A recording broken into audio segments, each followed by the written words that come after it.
Good morning, beautiful people of the Shield Wall Nation. Once again, here is your daily report.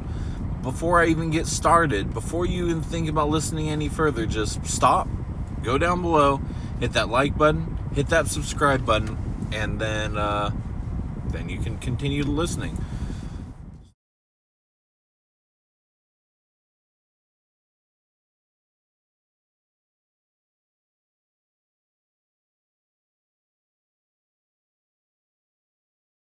So as we do, we start off with the global cases. Of course, they're increasing, and so global cases are 15,240,932.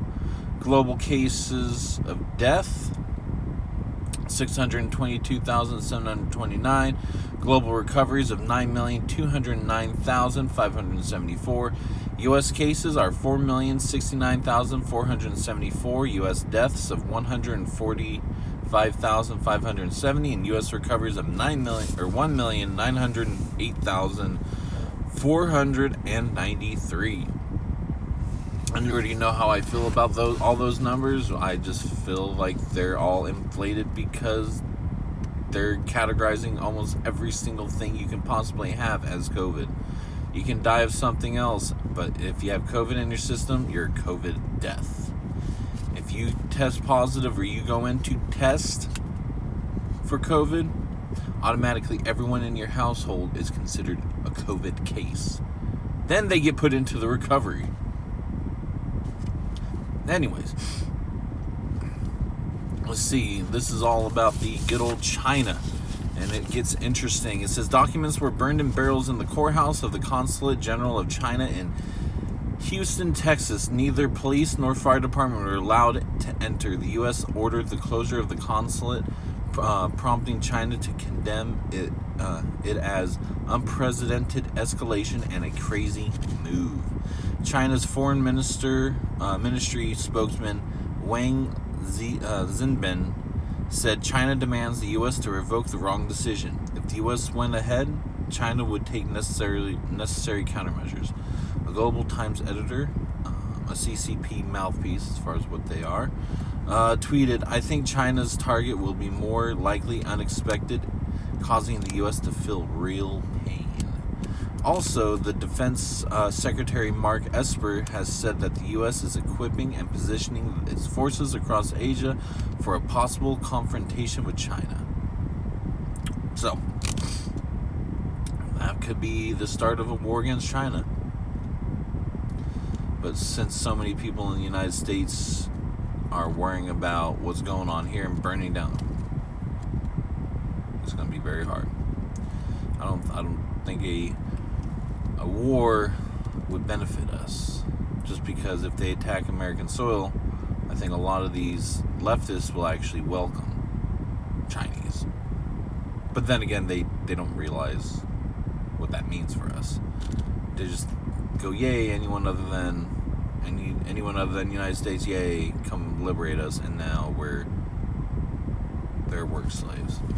So there's that. Let's see. President Trump has ordered the U.S. Census Bureau to not count illegal aliens in determining how many seats will be awarded in the House of Representatives based on population. The president's order was opposed by the House of American Civil Liberties Union, observed and that the Constitution states that the House seats are awarded according to the whole number of free persons, and that the president will lose this battle in courts. How do I feel about that? It says, I think honestly, if Trump is ultimately successful in his efforts, several Democratic states could actually see reductions in their House seats. Therefore, they'd have to redraw their districts in order to gain power, which I don't think is right, to draw districts in order for you to gain power.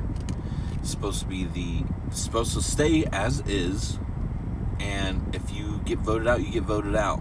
It's not about staying in power, it's about giving people what they want. Because once again, the government works for us. Us. No one else. Us. But right now, and for many years, the government has worked for everyone. And when I say government, for people that don't understand, I mean Democrat and Republican governments. Okay? In case there's another misunderstanding. Let's see. The U.S. Homeland Secretary Chad Wolf has cleaned up some confusion about the federal officers in Portland. They're labeled as police because they are civilian police. They only targeted rioters engaged in criminal activity, and they will not retreat in their effort to protect the government buildings with that. Portland has now had 54 nights of violent riots, so there's that. It says also, through all these riots, several federal police officers may never recover their vision again after demonstrators shine lasers in their eyes during the conflict in Portland.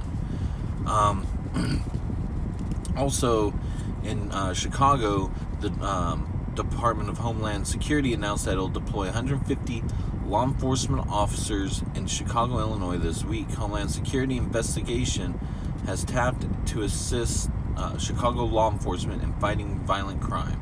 The announcement came after 49 police officers were injured and 18 were hospitalized during a riot in Grant Park over the weekend.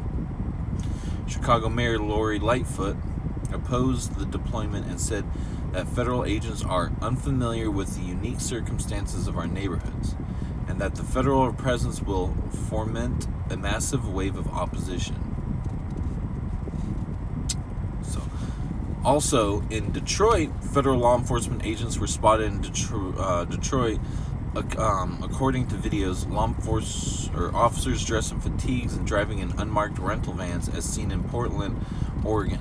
President Donald Trump, he announced earlier in the week that he's considering sending officers to Detroit to stir up opposition, which has stirred up opposition. In the joint statement, Mayor Mike Duggan and Police Chief James Craig stated there could be no possible justification for deployment, and that they definitely have no need for federal presence to be sent in now. It says there's been no official announcements of federal deployments in Detroit, but videos evidence suggests that officers are already expanding their efforts in the city. My little thought on federal, I said before, I'm on the fence with it. I really am, because I don't like to see the violence that's going on in the cities. I don't. But again, it's not federal rights to go into a city unless mandated.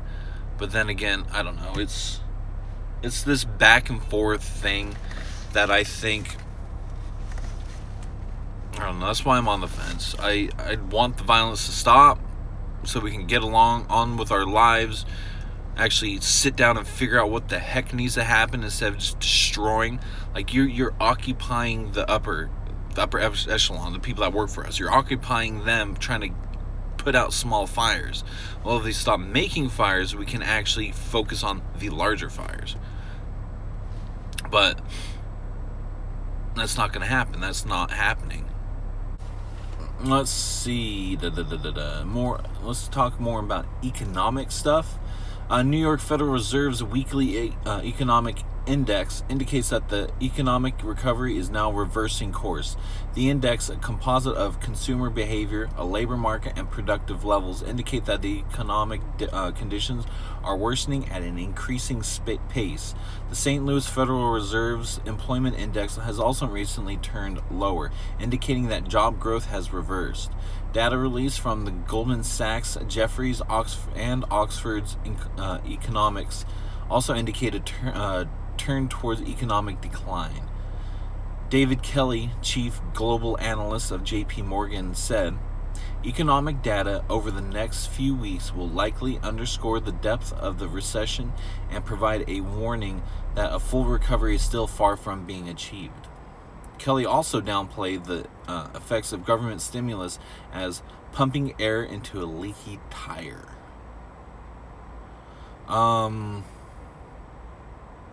So I think just the economic recovery is typically predicated on the ability to navigate the COVID-19 vaccine. I think with that vaccine, you're going to see things start coming up because as far as economic downfall, you're just going to see it start turning up.